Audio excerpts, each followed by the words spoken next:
নমস্কার বন্ধুরা, কেমন আছেন আপনারা? আশা করছি ভালো আছেন, সুস্থ আছেন। কলা কিভাবে রাখলে অনেক দিন ভালো থাকবে? ছোট্ট সাইজের সূচের মধ্যে আপনারা কি কখনো একটা ক্লিপের সাহায্যে সুতো পরিয়ে দেখেছেন? তাছাড়াও আপনাদের কাছে শেয়ার করব আরও বেশ কিছু ছোট ছোট ইউজফুল কিচেন টিপস। চলুন দেখে নেওয়া যাক আজকের প্রথম টিপসটা। আমি এখানে নিয়েছি একটা সিরাপের বোতল। আমরা যখন কোথাও বাইরে যাই অন্যান্য জিনিসপত্রের সাথে আমরা দেখবেন প্রত্যেকেই ওষুধ কিন্তু নিয়ে যায়, বিশেষ করে সাথে যদি বাচ্চারা থাকে।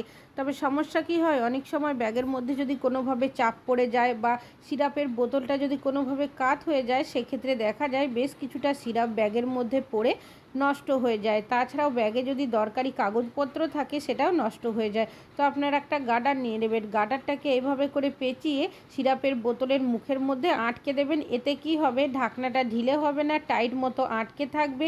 আর যে ব্যাগে নিয়ে যান না কেন কোনোভাবে সিরাপটা কিন্তু পড়বে না। আশা করছি টিপসটা কাজে আসবে। ভালো লাগলে লাইক করবেন। এখন চলে যাচ্ছি পরবর্তী টিপসে। আমি এখানে নিয়েছি সূচ। সেলাই করার জন্য প্রত্যেকেই বাড়িতে কিন্তু কম বেশি সূচ রেখে থাকি। তবে আমরা যেখানেই সূচ রাখি না কেন, বিশেষ করে সূচ সুতোর কৌটোতে রাখলেও অনেক সময় দেখা যায় এদিক ওদিক হয়ে যায়, সহজে খুঁজে পায় না। তো সেক্ষেত্রে আপনারা একটা পেন নিয়ে নেবেন। অনেক সময় রিফিল শেষ হয়ে যায়, সেই পেনগুলো দেখবেন বাড়িতে অনেক সময় পড়ে থাকে। তো আমি সূচগুলোকে পেনের মধ্যে এভাবে ভরে নিচ্ছি। যখন ব্যবহার করবেন এখান থেকে আপনারা বের করে নেবেন। আবারও কিন্তু আপনারা পেনের ঢাকনাটাকে খুলে আবারও একইভাবে ভরে দেবেন। আশা করছি টিপসটা কাজে আসবে। ভালো লাগলে লাইক করবেন। এখন চলে যাচ্ছি পরবর্তী টিপসে। আছি যারা দেখবেন এই ধরনের ক্রিম ফেস ওয়াশের ব্যবহার করে থাকি, তবে কিছুদিন ব্যবহার করার পর দেখবেন ক্রিম ফেস ওয়াশ শেষ হয়ে যায়। যার কারণে আমরা কি করি, এই খালি প্যাকেটটা ফেলে দিই। তবে ফেলার আগে একটা কাজ করে নেবেন, একটা কাঁটা চামচ নিয়ে নেবেন। এইভাবে করে চেপে চেপে আপনারা উঠিয়ে নেবেন। একটা সাইড করলে হবে না, দুটো সাইডই কিন্তু এইভাবে চেপে উঠিয়ে নিতে হবে। এতে করে কি হবে, প্যাকেটের মধ্যে যেটুকু ক্রিম থাকবে সেটা কিন্তু মুখের সামনেই চলে আসবে আর আবারও বেশ কিছুদিন ব্যবহার করতে পারবেন। আশা করছি আপনাদের টিপসটা কাজে আসবে। ভালো লাগলে অবশ্যই একটা লাইক করবেন। তো এই ক্রিমটা যাতে নিচের সাইডে নেমে না আসে, তাই এইভাবে একটা জামা কাপড় মেলার ক্লিপ দিয়ে আটকে দেবেন।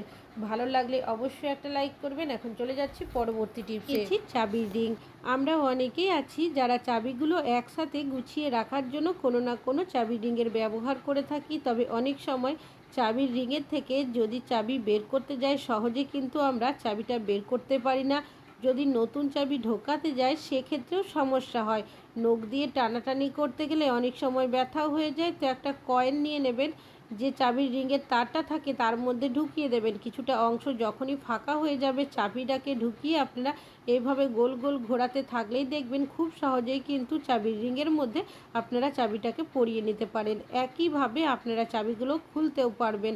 ভালো লাগলে লাইক করবেন। এখন চলে যাচ্ছি পরবর্তী টিপসে। আমি এখানে নিয়েছি একটা মোমবাতি। অনেক সময় দেখবেন আমাদের বিভিন্ন কাজের প্রয়োজনে মোমবাতি জ্বালায়। তবে এই মোমবাতি যদি মেঝেতে জ্বালায় বা হয়তো অনেক সময় আমরা পড়ার টেবিলে জ্বালিয়ে দিই, তবে সমস্যা কি হয়, মোমটা দেখবেন সহজেই গলে নষ্ট হয়ে যায়। তো যখনই মোমবাতি জ্বালাবেন বা আগে থেকেও কাজটি করতে পারেন, সামান্য পরিমাণের ভেসলিন আমি লাগিয়ে দিয়েছি আর সামান্য পরিমাণের ভেসলিন আমি মেঝেতে দিয়েছি। আর দেখতেই পাচ্ছেন কতটা সুন্দর মোমবাতিটা জ্বলতে শুরু করেছে। আশা করছি আপনাদের টিপসটা কাজে আসবে। ভালো লাগলে লাইক করবেন। এখন চলে যাচ্ছি পরবর্তী টিপসে। আমি এখানে নিয়েছি কলা। কলা আমাদের কম বেশি অনেকেরই বাড়িতে নিয়ে আসা হয়ে থাকে। তবে বেশি পরিমাণের যদি কলা নিয়ে আসা হয়, সেক্ষেত্রে দেখা যায় অনেক সময় বেশ কিছুটা কলা থেকে যায়, কলার খোসাটাও কালো হয়ে যায়, কলাটাও কিন্তু ভেতর থেকে পচে যায়। তো সেক্ষেত্রে আপনারা একটা পলিথিন নিয়ে নেবেন, পলিথিনটাকে ছোট্ট করে মুড়িয়ে নেবেন। এতে কি হবে, কলার যে বোটার অংশটা রয়েছে তার মধ্যে বাইরের হাওয়া বাতাস লাগবে না। তারপর গিট দিয়ে আপনারা কিচেনের কোনো একটা সাইডে এইভাবে ঝুলিয়ে রাখতে পারেন। দেখবেন কলা কিন্তু অনেক দিন ভালো থাকবে, সহজে কিন্তু খারাপ হবে না। আশা করছি টিপসটা কাজে আসবে। ভালো লাগলে লাইক করবেন। এখন চলে যাচ্ছি পরবর্তী টিপসে। এখানে নিয়েছি সূচ আর নিয়েছি সুতো। সেলাই করার জন্য আমরা প্রত্যেকেই বাড়িতে কিন্তু সূচ সুতো রেখে থাকি। সব সময় কেউই কিন্তু দোকানে দর্জির কাছে যায় না। তবে যখন আমরা ছোট্ট সাইজের সূচের মধ্যে সুতোটা পরাতে যাই, দেখবেন সহজে কিন্তু পরাতে পারি না, এতটাই ছোট থাকে। বিশেষ করে বাড়িতে যদি বয়স্করা পরাতে যায় তখন তো আরোই সমস্যা হয়।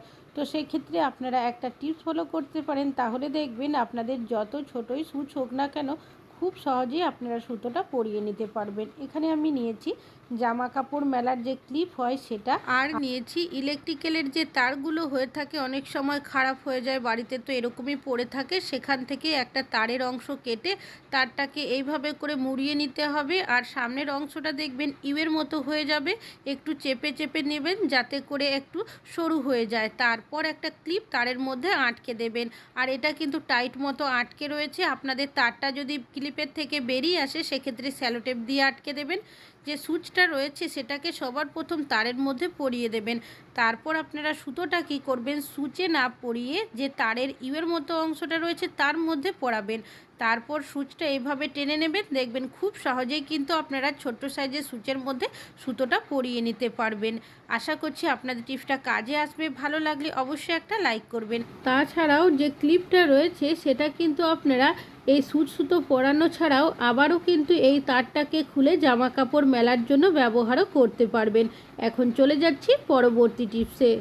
আমি এখানে কিছুটা আটা মেখে নিয়েছি। রুটি, পরোটা, লুচি এই ধরনের জিনিস কম বেশি আমাদের অনেকেরই বাড়িতে বানানো হয়ে থাকে। তবে সকালের দিকে যেহেতু আমরা অনেকটাই কাজের তাড়াতে থাকি, অনেক সময় দেখা যায় ব্যালন চাকি খুঁজে পায় না, বা রয়েছে হয়তো এঁঠোতে রয়েছে, সেক্ষেত্রে সমস্যা হয়। তাছাড়াও এখন অনেকে চাকরির সূত্রে বা পড়াশুনোর সূত্রে বাইরে থাকে, তাদের কাছেও রুটি করার জন্য এত কিছু সরঞ্জাম অনেক সময় থাকে না। সেক্ষেত্রে আপনারা একটা থালা নিয়ে নেবেন। থালা তো প্রত্যেকেরই কাছে থাকেই।